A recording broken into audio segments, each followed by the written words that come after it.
intervention through environmental design audit review of Wickham Park here in Spring Hill. Today I'm going to take you through the park and identify the main risk factors found here, as well as improvements that could contribute in the reduction of crime prevention here today.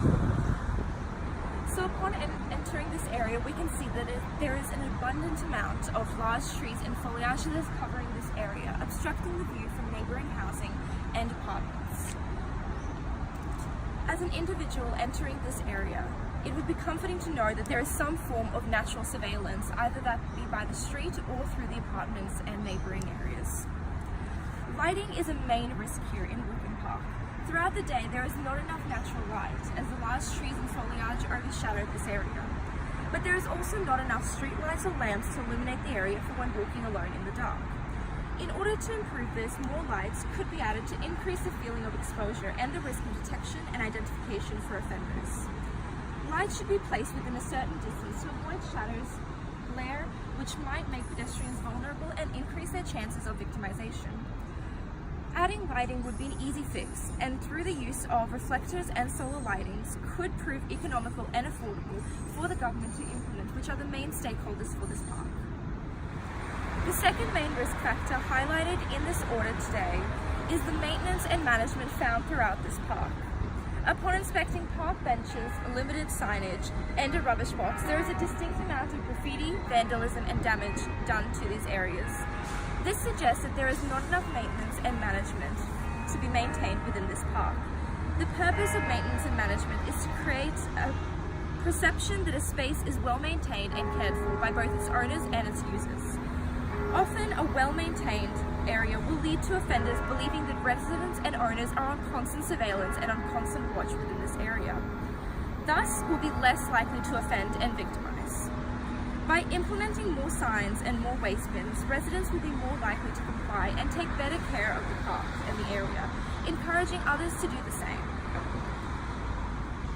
Not only will this make the area more cleaner and safe for its users, but also the residents, the children, and other individuals that attend and use this park.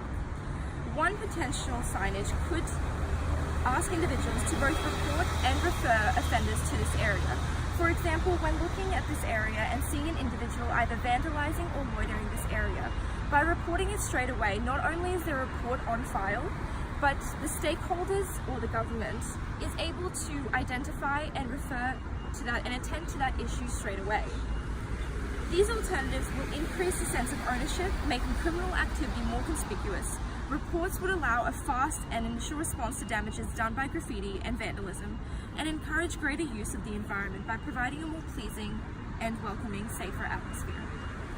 The final and last main risk factor to highlight today is this particular spot right here.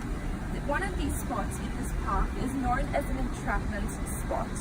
These areas are small and confined, adjacent to popular entrances or exit points, and often shielded on 3 different sides. The most noticeable entrapment spot in this area is of course the rock stairwell, which is what we are currently standing on. Found at the bottom of the park, this area provides a steep staircase with no lighting and wraps around to a degree where any pedestrian going up the stairs has no idea who is waiting at the top of them or who is even coming down. Despite there being mirrors installed to try and prevent these attackers from hiding, they are angled away from the hiding spot and has even been damaged and vandalized to prevent anyone seeing who is hiding. In particular, you will notice the black graffiti that is vandalized on the mirror in a particular spot where anyone crouching in this exact area would not be seen by a pedestrian coming up the stairs. A potential predator crouching in this area not only has the perfect hiding spot and view of their victim, but is also able to stalk them here along this way, able to watch as their victim walks up the stairs before pouncing on them as they come up. No lighting makes it even harder to see their attacker in the dark. In order to improve the safety in this area, new mirrors should be installed and replaced and positioned to prevent obstruction of view. Solar lights should also be installed along the wall, illuminating the stairs and allowing safe passage in the dark. Reflectors are also a good idea to position on the steps or even painting them yellow, so in the dark anyone walking up here is able to see where they're going. These safety measures will eliminate and minimize the safety issues that arise in existing entrapment spots and remove hiding places for potential offenders. By installing these lights along the exits and the stairwell, particularly women and elderly people will be able to have a safer route when escaping or running from there. These are the 3 main risk factors identified within this area. Thank you for your time in reviewing this crime preventional environmental design, and I hope you have learned something from this.